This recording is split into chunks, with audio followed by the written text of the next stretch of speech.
मी स्वामींच्या कार्यक्रमाला जायला लागलो ते माझ्या वाईफमुळे. बरं. आपल्या सगळ्यांना माहिती आहे की आय टी इंडस्ट्रीमध्ये काम करणं खूप स्ट्रेसफुल असतं. हो. तर शिफ्ट्स असतात वेगवेगळ्या. या सगळ्या कामामुळे एक प्रकारचा असा स्ट्रेस येतो जे वर्षभरामध्ये मग तुम्हाला असे तुम्ही इव्हेंट्स ज्या वेळेला तुम्ही अटेंड करता त्यावेळेला मग तुम्हाला कळत जातं की अरे आपल्याला इथे कुठेतरी मनशांती आहे. बरोबर.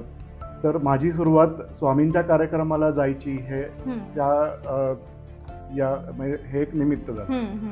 आणि त्याच्यामुळे मग हळूहळू जसजसे मी इव्हेंट्स वगैरे अटेंड करायला लागलो, स्वामींचे नामस्मरण करायला लागलो, तसे तसे एक एक स्वामींचे अनुभव यायला लागले.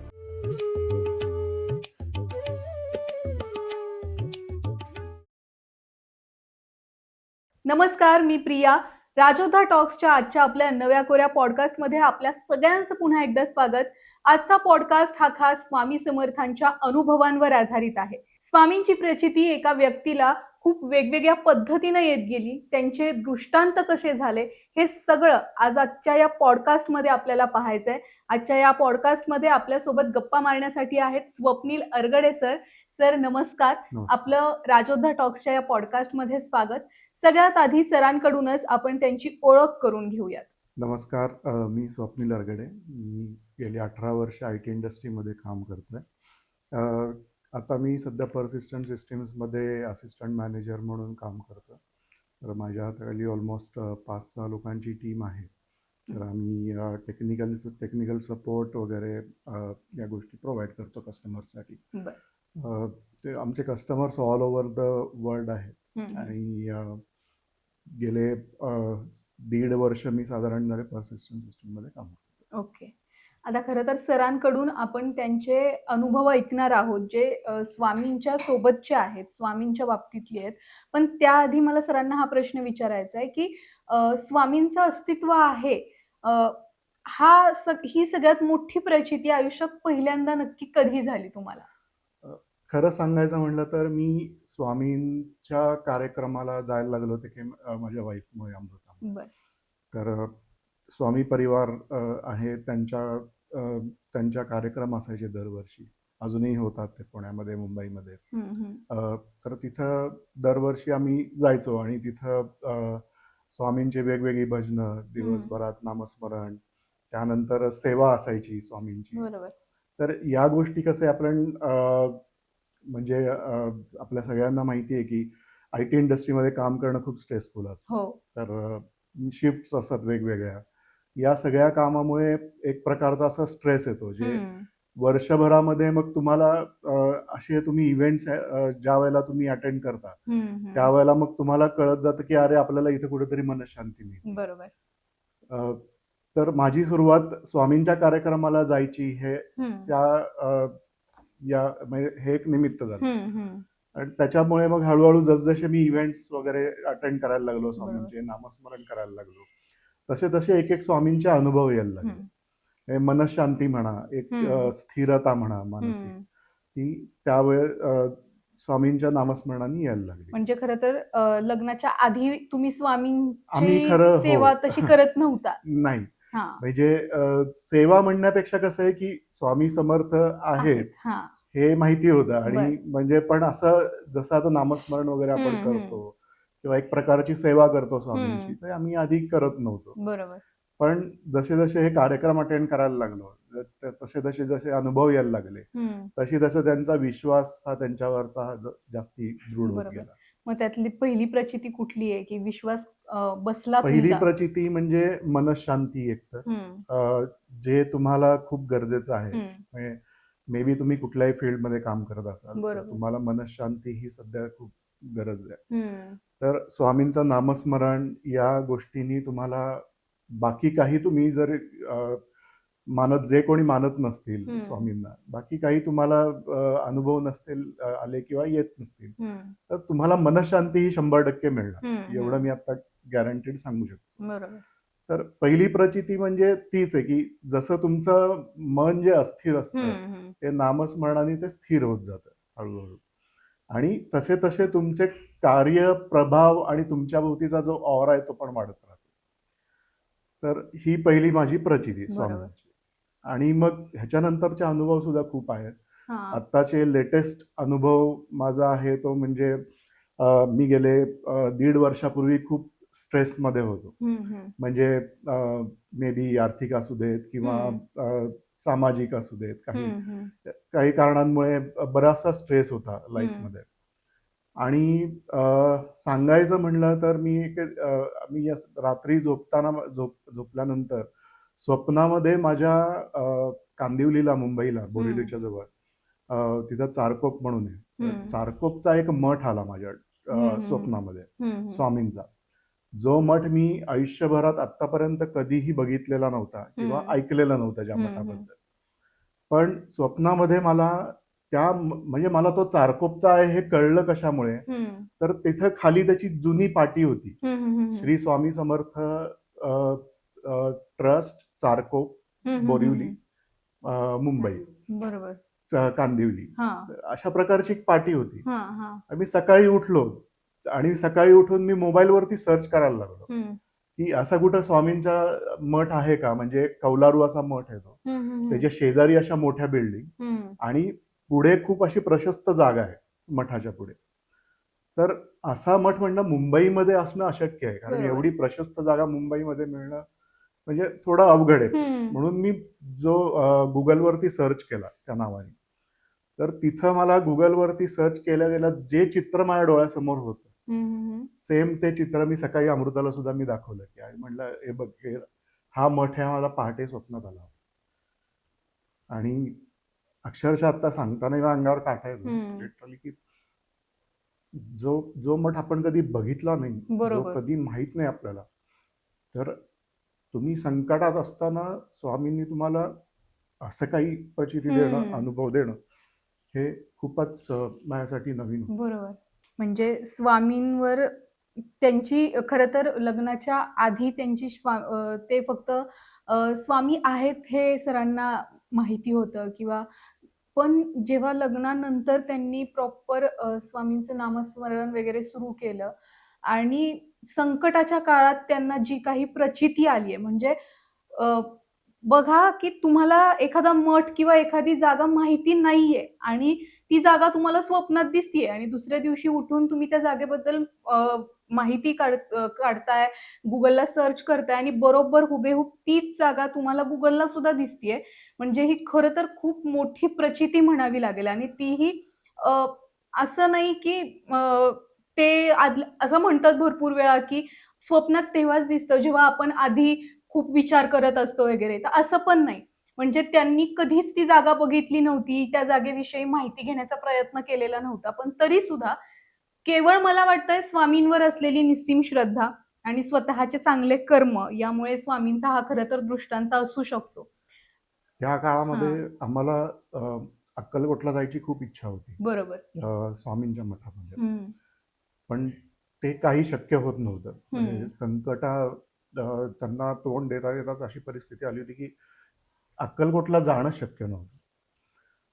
तिथं आता हा मठ आमच्या स्वप्नात येऊन सुद्धा तिथं जायला आम्हाला 6 महिने लागले. 6 महिन्यानंतर आम्ही तिथं गेलो, तिथल्या गुरुजींना सांगितलं.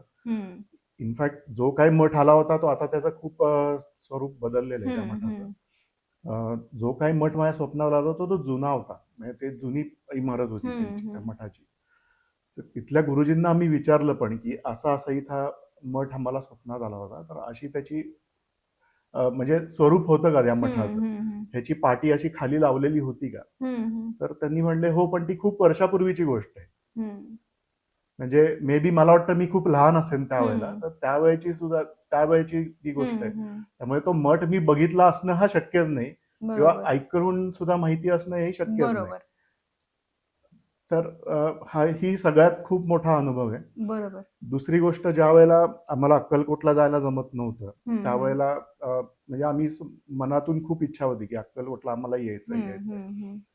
पण स्वामींना मी म्हणलं आमची इच्छा असूनही आम्हाला तुमच्या मठात तुमच्या दर्शनाला येता येत नाही. आता कसं आहे माहिती का, आमच्या पूर्वीच्या अनुभवाप्रमाणे मी सांगतो की ज्या वेळेला स्वामींची इच्छा असेल त्याच वेळेला ते दर्शन देतात. हे आम्हाला आलेला अनुभव आहे. 2 अनुभव मी सांगू शकतो याच्यामध्ये. एक म्हणजे जे श्रीपाद श्रीवल्लभांचं जन्मस्थान आहे पिठापूर, तिथं आम्ही गेलो होतो सगळे आम्ही फॅमिली दर्शनासाठी. बऱ्याच दिवसापासून इच्छा होती की पिठापूर बघायचं. असं आम्ही अनप्लॅन्ड गेलो होतो तिथं. खूप म्हणजे अशा खूप काही गोष्टी प्लॅन करून गेलो नव्हतो. आम्ही जाताना गेलो फ्लाईटनी वगैरे, विशाखापट्टणमला राहिलो, दुसऱ्या दिवशी पिठापूरला गेलो. तिथं गेलो तर मठ बंद. मठ बंद, तो उघडणार संध्याकाळी 6 वाजता. बरं, आम्ही कुठली गोष्ट प्लॅन केली नव्हती, त्यामुळे आम्ही संध्याकाळी आम्हाला कुठल्याही परिस्थितीत आम्हाला परत यायचं होतं आणि त्या वेळेला आम्हाला बुकिंग कॅन्सल करूनही चालणार नव्हतं रिटर्नचं. बरोबर. कारण ते ट्रॅव्हलिंगचा पिरियड होता. त्या पिरियडमध्ये बुकिंग मिळेल नाही मिळेल, परत जे बरोबर फॅमिली मेंबर होते त्यांचं म्हणजे ऑफिस वगैरे या गोष्टी सांभाळून आम्हाला परत यायचं होतं. म्हणून आम्हाला थांबणं काही शक्य झालं नाही. आम्ही खूप आटापिटा करून आतमध्ये ऍटलिस्ट काहीतरी दर्शन होईल या हिशोबाने आम्ही आतमध्ये जाऊन दर्शन घ्यायचा खूप प्रयत्न केला, पण आम्हाला दर्शन झालं नाही. दुसरी गोष्ट अक्कलकोटच्या बाबतीतही तेच झालं. अक्कलकोटला आम्ही ज्या वेळेला गेलो त्यावेळेला सुद्धा अक्कलकोटच्या मठामध्ये इतर वेळेला आम्ही जाताना प्रत्येक वेळेला आपण लाईनीमध्ये जातो, तुमचं दर्शन व्यवस्थित होतं, प्रसाद मिळतो तुम्हाला. आम्ही दुसऱ्यांदा अक्कलकोटला गेलो, ज्या वेळेला अक्कलकोटला गेलो त्यावेळेला आमचं दर्शनही नीट झालं नाही, धक्काबुक्की खूप झाली. त्यानंतर प्रसादाला गेलो तर प्रसाद पण तिथं आम्हाला काही कारणाने मिळाला नाही. ह्या अनुभवानंतर आम्ही ज्या वेळेला मी स्वामींना म्हणलं की आम्हाला तुमच्या दर्शनाची खूप इच्छा आहे, आम्ही तिथे खूप येऊ इच्छितो अक्कलकोटला. अक्कलकोटला जाणं काही आमचं झालं नाही. लोणावळ्याला जसा करंदीकरांचा मठ आहे, त्या करंदीकरांच्या मठात आम्ही गेलो. तिथं तर पहिल्यांदाच गेलो, खूप ऐकलं होतं त्या मठाबद्दल.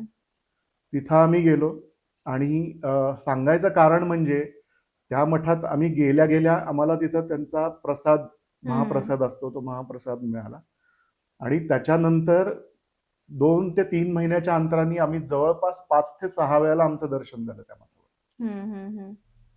म्हणजे स्वामींना जर दर्शन द्यायची इच्छा असेल तर ते कुठल्याही स्वरूपामध्ये, कुठल्याही मठामध्ये, असं नाही की तुम्ही अक्कलकोटलाच गेला पाहिजे. तर ती एक हा सगळ्यात खूप एक मोठा अनुभव आहे. बरोबर. म्हणजे खरं तर सर ज्या पद्धतीनं सांगतायत अंगावर तर काटा येतोच आहे, पण त्यांना सुद्धा खरं अश्रू आवरत नाहीयेत, कारण अर्थात त्यांची श्रद्धा पण स्वामींवर तेवढी आहे आणि स्वामींनी तशी प्रचिती सुद्धा त्यांना वेळोवेळी दिली आहे. सर, या म्हणजे हा जो तुमचा जेव्हा तुमचा स्ट्रगलिंग पिरियड होता, म्हणजे IT क्षेत्रामध्ये भरपूर प्रमाणात असं म्हणतात की हायर करतात, म्हणजे कामावर ठेवतात पण अनेकदा काढतात पण. असे काही अनुभव तुमच्या सोबत झाले का? आणि त्यातून तुम्हाला स्वामींनी तारलंय, असं काही झालेलं आहे का? आत्ताचा जो मी अनुभव सांगितला तो खरं सांगायचं तर तोच अनुभव होता माझा. मी केवळ ग्रोथसाठी माझ्या आधीच्या कंपनीतला जॉब सोडला होता आणि बँगलोरला गेलो होतो. तर बँगलोरमध्ये गेल्यावरती आमचा जो प्रोजेक्ट होता तो प्रोजेक्ट आमचा 2 महिन्यातच गेला. तर 2 महिन्यात गेल्यानंतर आमच्या पुढे प्रश्न हाच होता की आता पुढे काय. बँगलोर सोडून पुण्यात आलो, पण आता IT क्षेत्रामध्ये कसं एक पर्टिक्युलर फेज तुम्ही क्रॉस केल्यानंतर तुम्हाला जॉब मिळणं खूप अवघड होऊन बसतं. हा जो माझा अनुभव आलेला आहे की चारकोपचा मठ वगैरे माझ्या जो स्वप्नात आलेला आहे, इव्हन अजून एक अनुभव सुद्धा मी सांगतो तुम्हाला. त्याच्यानंतर 1-2 महिन्यानंतर परत असंच एक स्वप्न पडलं जे खरं म्हणजे असंबद्ध होतं. म्हणजे असं पुसट मला आठवत आहे, मी एका कुठल्या तरी अशा बिल्डिंगमध्ये गेलो होतो तिथं आणि तिथं एक कुठली तरी बाई अशी वरतून, समोर स्वामींचा मठ आहे, ती वरतून म्हणतीये की माझा असल्या गोष्टींवरती विश्वास नाहीये. मी म्हणलं, मी हे ऐकलं या गोष्टी त्याच्या काकू म्हणल्या त्या, आणि मी त्यांना म्हणलं ठीक आहे, तुमचा विश्वास नाहीये ना, तुम्ही या माझ्या मागे बसा, मी तुम्हाला दाखवतो विश्वास काय आहे. आणि समोर त्यांच्या त्या मठामध्ये घेऊन गेले. हा एक अनुभव आहे. दुसरा अनुभव असा की मी असा जिन्यातून जातोय, जिन्यातून जाताना आपले जे सेफ्टी डोअर्स असतात, सेफ्टी डोअरच्या पलीकडे स्वामी उभे होते आणि ते फक्त म्हणतायत की पुढे जा, पुढे जा. बरोबर. म्हणजे कुठल्याही गोष्टीचा विचार नाही किंवा असं नाही की आदल्या दिवशी स्वामींबद्दलच मी विचार हम्म, करून हम्म. झोपलोय किंवा ह्याच्या आधीचही काही हम्म. असं नाहीये की एवढं एक होतं की पुढे काय हा प्रश्न आहे. हम्म. पण हे जे अनुभव असे आलेले आहेत त्या काळामध्ये, हे हम्म. 6 महिन्याचा पिरियड होता तो. 6 महिन्याच्या पिरियड मधले हे 3 ते 4 अनुभव आहेत. बरोबर. बरं असं नाही की मला म्हणजे माझं इन्कम सोर्स बंद झाला होता. हम्म. पण त्याच्यामुळे अ, दिवाळीचाच पिरियड होता तो. जसं माझ्या वाईफचा केटरिंगचा बिझनेस आहे. हम्म. तिला त्या काळामध्ये स्वामींनी एवढ्या ऑर्डर्स दिल्या, ज्या इतर वेळेला म्हणजे अ, की येत नाहीत किंवा त्याच्यापेक्षा जास्ती कमी. प्रमाणामध्ये दिल्या हा, ऑर्डर. हा. आणि त्याच्यामुळे माझा जो पिरियड आहे, स्ट्रगलिंग पिरियड, तो बरोबर. तिच्या रूपामुळे माझा तो तारला गेला. सुसह्य झाला. मी तारलो गेलो. हा सगळ्यात मोठा अनुभव आहे आणि त्याच्यामुळे मला वाटतं मी सर्वाईव्ह झालो या गोष्टीमुळे. बरोबर. आणि भिवू नको, मी तुझ्या पाठीशी आहे, याची सगळ्यात जास्ती मोठी प्रचिती आली मला त्यावेळेला. बरोबर. आणि मग आता सध्या स्वामींची तुम्ही कशा प्रकारे सेवा करताय? नाही, मी सेवा म्हणजे फक्त दर गुरुवारी त्यांची पूजा करतो बरं. आणि इतर वेळेला वेळ मिळेल असं फक्त हम्म. तेवढं फक्त त्यावेळेला नामस्मरण करायचं. मग ते कुठेही असू देत, हम्म. ऑफिसच्या डेस्कवर जरी बसलेलं असो किंवा हम्म. वर्क फ्रॉम असताना घरी जरी डेस्कवर बसलेलं असू दे, हम्म. त्यावेळेला फक्त स्वामी समर्थ यांचा जप करायचा आणि 14वा आणि 18वा अध्याय. बरोबर. तर एवढीच फक्त काय ती आता सेवा होती माझ्याकडून. हा, हा, हा, हा. करायची खूप इच्छा आहे, पण जसं म्हणलं की काही जबाबदाऱ्या आहेत बरोबर. ज्या त्यांनीच दिलेल्या आहेत. बरोबर. तर त्या पार पाडता पाडता जेवढं शक्य होतं तेवढं हम्म. आम्ही त्यांची सेवा करतो. बरोबर. आणि खरं तर तुम्ही तुमच्या संकटातला हा सगळा संघर्ष, स्वामींचे अनुभव सांगितले. पण आता सध्या जे लोक संकटात आहेत त्यांना एक धीर म्हणून स्वामींबद्दल काय सांगाल, की हो खरंच स्वामी आहेत, तुम्ही फक्त थोडे पेशन्स ठेवा असं? ऍक्च्युली स्वामींचा जो मंत्र आहे, भिवू नकोस मी तुझ्या पाठीशी आहे, त्याचा उगमच तो आहे. स्वामींचा एक भक्त होता, तो पण असाच संकटात होता. आणि संकटात तो पण त्यांची खूप भक्ती करायचा, त्यांच्याबद्दल म्हणजे त्यांना निस्सीम प्रेम होता, आदर होता. एवढं करूनही त्याच्यावरती खूप संकट येत होती, खूप संकट कोसळत होती त्यांच्यावरती. तर तो एके दिवशी तो असंच त्याचा धीर सुटत चालला होता. तो अक्कलकोटला गेला, स्वामींना म्हणाला, स्वामी मी मी मी खूप संकटात आहे, मी तुमची खूप सेवा करतो, तुमच्या खूप नामस्मरण करतो, तर तरी माझ्या बाबतीत हे असं का? स्वामींनी त्याला फक्त भिवू नको मी तुझ्या पाठीशी आहे हा एक मंत्र हा त्यावेळेला दिला. हा त्या मंत्राचा उगम त्यावेळेचा आहे. त्याचा अर्थ काय आहे, तर ह्याच्यामध्ये 3 गोष्टी आहेत. एकतर धीर धरा. तुम्ही कुठल्याही संकटात असू दे, तुम्ही धीर सोडू नका. दुसरं म्हणजे स्वाभिमान. तुम्ही स्वतःचा स्वाभिमान असा ठेवा की तुमच्याकडून चांगली कामं ही झाली पाहिजे. आणि तिसरी गोष्ट म्हणजे तुम्ही कर्म तुमचं जे आहे ते तुम्ही करत राहा. तुमच्यावर संकटही येतात. संकटाचा काळ एक असतो, तो काळ संपला, जसा तुमचा चांगला काळ असतो तसा वाईट काळही असतो. बरोबर. फक्त वाईट काळामध्ये तुम्ही कसं तोंड द्यायचं संकटाला, ते तुमच्या हातात. बरोबर. आणि खरं तर तुम्ही IT क्षेत्रातले आहात, तर आता तुम्ही हे जे अनुभव आहे ते तुमच्या जेव्हा ग्रुपमध्ये सांगाल किंवा सांगता, तेव्हा त्यांच्याकडून काय प्रतिक्रिया मिळतात? ते सुद्धा स्वामी भक्त आहेत, की म्हणजे भरपूरदा असं होतं की एकाच्या संगतीने दुसरा सुद्धा त्या मार्गाने जातो. म्हणजे थोडक्यात तुम्ही जसं सांगितलं तसं तुमची वाईफ, तुमच्या बायकोमुळे तुम्ही पण त्या मार्गाला लागलात. तसं तुमच्यामुळे तुमच्या आजूबाजूचे IT क्षेत्रातले बाबा स्वामी भक्त झालेत का? त्यांचे काय असे अनुभव आहेत का? माझ्यामुळे असे नाही, पण नशिबाने मला स्वामी भक्तच मिळत गेलेत आतापर्यंत. आणि जे कोणी म्हणजे मे बी स्वामींचे भक्त नसू देत, किंवा आपण काय म्हणतो की काही लोक आस्तिक आहेत, काही लोक नास्तिक आहेत. मी म्हणतो की नास्तिक हा सुद्धा एक प्रकारचा आस्तिकपणाच आहे. फक्त नास्तिक आणि आस्तिक मध्ये फरक एवढाच आहे की नास्तिक लोक हे जोपर्यंत त्यांना अनुभव येत नाही तोपर्यंत त्या गोष्टीवर पटकन विश्वास ठेवत नाहीत. ते खूप प्रॅक्टिकल असतात. आस्तिक लोकांना समोर जे दिसतं त्याप्रमाणे ते त्यांच्यावरती विश्वास ठेवतात किंवा त्यांना अनुभव आलेले असतात. तर मी शक्यतो कोणाला सांगायला जात नाही की बाबा तू हे कर, की तू स्वामींची भक्ती कर किंवा हे कर. मला अगदीच कोणी विचारलं तर मी त्यांना सांगतो की मी स्वामींचा भक्त आहे. मी स्वामींना मला आलेले जे काही अनुभव आहेत, प्रॅक्टिकल नॉलेज जे आहे ते मी त्यांना सांगतो. आता त्यांनी स्वामींची भक्ती करायची का कुठल्या देवाची भक्ती करायची हे आपण नाही ठरवू शकत. बरोबर. पण मला नक्की वाटतं की बाकी काही नाही तरी तुम्ही ऍटलिस्ट नामस्मरण जरी केलं तरी त्याच्यामध्ये खूप ताकद आहे, ज्याने तुम्हाला खूप ऊर्जा मिळेल आणि तुमचं मन स्थैर्य राहण्यामध्ये, स्थैर्य होण्यामध्ये तुम्हाला खूप त्याच्यामध्ये फायदा मिळेल. बरोबर.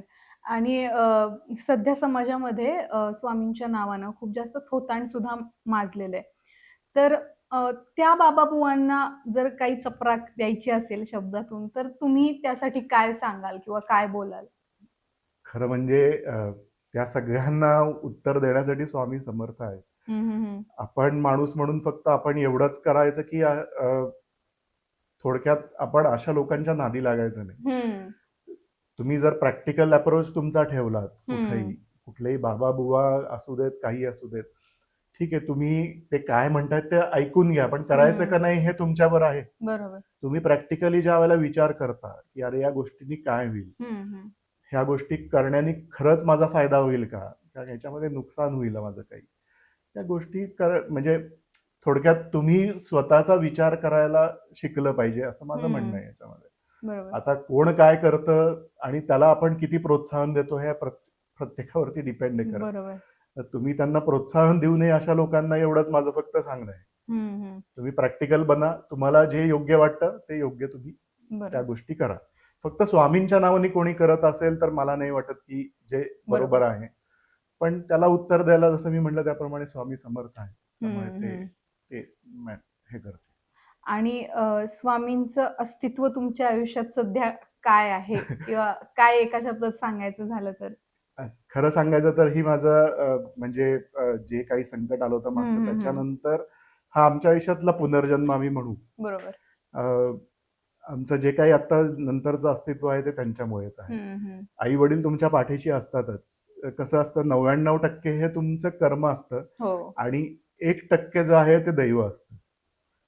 तर मी 1% हे दैव हे स्वामींच्या वरती ते म्हणजे गुरु म्हणून मी त्यांच्यावरती सोपवलेलं आहे की मी 99% मी माझं कर्म करणार. मी म्हणणार नाही की अरे स्वामी मी तुमच्यावरती पूर्ण डिपेंड आहे, पण जे काही 1% माझ्या नशिबात तुम्ही लिहून ठेवला असेल, मी 99% कर्म केल्यावरती तुम्ही मला माझ्या 1% मधलं जे काही मी योग्यता असेल माझी त्याप्रमाणे तुम्ही त्या एवढीच माझी फक्त इच्छा. बरोबर. म्हणजे थोडक्यात कर्म चांगलं ठेवा, स्वामी आपोआप स्वामी आपोआप बरोबर राहतात. बरोबर.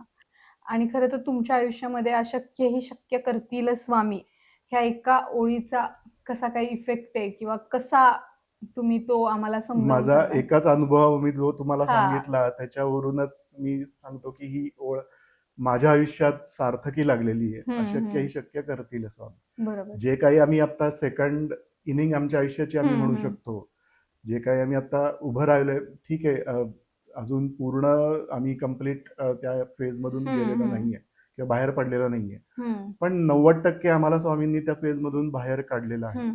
आणि ते केवळ अशक्य ही गोष्टच होती जी स्वामींच्या मुळे जी शक्य झालेली आहे. बरोबर. एवढंच मी फक्त आता सांगू शकतो. हे माझ्या आयुष्यात आलेली खूप सगळ्यात मोठा अनुभव आहे. बरोबर. आणि भरपूर लोक असं म्हणतात की स्वामींच्या सेवेत तुम्ही आल्यावर मांसाहार टाळा, तर हे कितपत म्हणजे योग्य आहे? नाही, असं स्वामींनी काही सांगितलेलं नाहीये.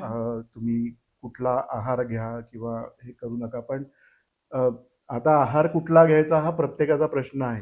पण थोडक्यात मांसाहाराविषयी जर सांगायचं म्हणलं तर माझं स्वतःचं वैयक्तिक मत आहे की आपण कोणाला म्हणजे असं कुठल्या जिवंत प्राण्याला मारून वगैरे कोणाला असं खाऊ नये, कारण प्रत्येकाला प्रत्येकाचा जीव हा प्रिय असतो. बरोबर. त्याप्रमाणे आपण जगामध्ये मला वाटतं खाण्यासाठी अजून भरपूर काही गोष्टी आहेत. आपण एखाद्याचं मृत प्राण्याचं मांस खाण्यापेक्षा देवानी एवढी सुंदर फळं दिलेली आहेत, भाज्या दिलेल्या आहेत, त्या गोष्टी आपण खाऊ शकतो किंवा इतरही अनेक वस्तू आहेत, ड्रायफ्रुट्स आहेत, हे आहेत. अनेक गोष्टी आहेत ज्या तुम्ही मांसाहार टाळून सुद्धा स्वतःला तुम्ही सुदृढ बनवू शकता. बरोबर. मांसाहार करणं हे माझ्या दृष्टीने योग्य नाही. आता शेवटी कोणी काय खायचं हा ज्याचा त्याचा प्रश्न. बरोबर. आता शेवटात येऊयात. एक छोटं रॅपिड फायर घेऊया. स्वामी समर्थांचा एका शब्दात अर्थ. ब्रह्मांड नायक. स्वामींचं नाव घेताना कुठला मंत्र सगळ्यात पहिल्यांदा तुम्हाला आठवतो? निशंक होई रे म्हणा, निर्भय होई रे म्हणा, बरोबर.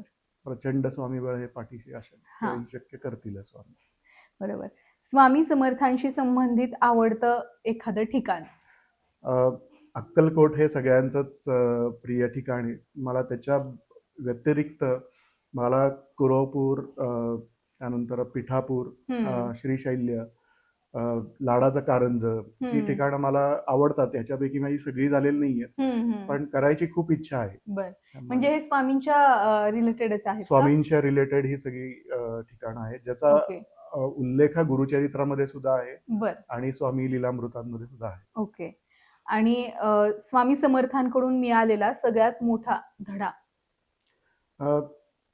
तुम्ही थोडक्यात तुमचं कर्म तुम्ही करत राहा, फळाची अपेक्षा न ठेवता. बरोबर. चांगलं कर्म करा, निश्चित तुम्हाला फळ हे तुमच्या चांगल्या कर्माचं फळ हे चांगलंच मिळणार. बरोबर. तर हा सगळ्यात मोठा स्वामींचा मूलमंत्र आहे. आणि एका ओळीमध्ये स्वामी समर्थ तुमच्यासाठी कोण आहेत? माझ्यासाठी मी खरं तर एका ओळीपेक्षा मी एका शब्दात सांगेन की ब्रह्मांड नायकच आहेत. आणि माझ्या विश्वगुरु आपण म्हणू शकतो त्यांना. आणि माझ्याकरता तर ते गुरु आहेतच. बरोबर. तर आज आपण स्वप्नील सरांसोबत स्वामींचे अनुभव त्यांच्याकडून आपण ऐकले. खरं तर त्यांनी जे काही त्यांचे अनुभव सांगितले ते ऐकून अर्थात अंगावर काटा तर येतच होता, पण खरोखर स्वामींचं अस्तित्व आहे हे त्यांच्याशी बोलल्यावर आज अगदी प्रखरतेनं जाणवलं. म्हणजे भरपूर वेळा लोक नास्तिक असतात, ते असं म्हणतात की हा तुम्ही सातत्यानं जे बोलतात ते तुम्हाला स्वप्नात येतं वगैरे, पण एखाद्या व्यक्तीने, जो सरांनी अनुभव सांगितला सगळ्यात पहिल्यांदा, की एखाद्या व्यक्तीने एखादी जागा कधीच बघितली नाहीये, पण ती जागा त्यांच्या स्वप्नात येते आणि त्यानंतर ती जागा खरोखर अस्तित्वात असते आणि ती जागा दुसरी कुठली नसते तर ती स्वामींची असते. त्याच्यामुळे त्यांनी जे काही अनुभव सांगितले त्यावरून हे समजतं की स्वामींचं अस्तित्व आहे. स्वामी हेच सांगतायत की चांगलं कर्म करत राहा, फळाची अपेक्षा करू नका. आणि श्रद्धा आणि अंधश्रद्धा, मी हेच सांगितलंय की श्रद्धा आणि अंधश्रद्धा यामध्ये एक छोटीशी नाजूक रेष आहे, ती व्यवस्थित पाळा. श्रद्धेचं रूपांतर अंधश्रद्धेमध्ये होऊ देऊ नका आणि चांगल्या मार्गाने जा, सकारात्मक राहा, कुठलाही वाईट विचार कुणाविषयीही करू नका. तेव्हा कुठं आयुष्यामध्ये तुमचं सगळं व्यवस्थित होईल. आयुष्यात 2 फेज असतात, चांगलीही फेज असते, वाईट सुद्धा फेज असते. चांगली फेज कधी कधी लवकर जाते, कधी कधी जास्त वेळ असते, वाईट फेज सुद्धा असते, नंतर निघून जाते. पण या सगळ्या काळामध्ये संयम ठेवा, संयमाने राहा, चुकीचं पाऊल उचलू नका, प्रयत्न करत राहा, कष्ट करत राहा. हे सगळं काही स्वामींनी सांगितलंय आणि हे आज स्वप्नील दादांशी बोलताना खरं तर स्वामींच्या अनुभवांमधून हे सगळं प्रखरतेनं जाणवलं. स्वप्नील दादा, आज तुम्ही आमच्यासोबत इतक्या छान गप्पा मारल्या, स्वामींचे अनुभव तुम्ही सांगितले, त्याबद्दल खरंच खूप खूप धन्यवाद. आणि राजोद्धा टॉक्सच्या पॉडकास्टमध्ये तुम्ही सहभागी झाला त्यासाठी खूप थँक्यू. Thank you very much.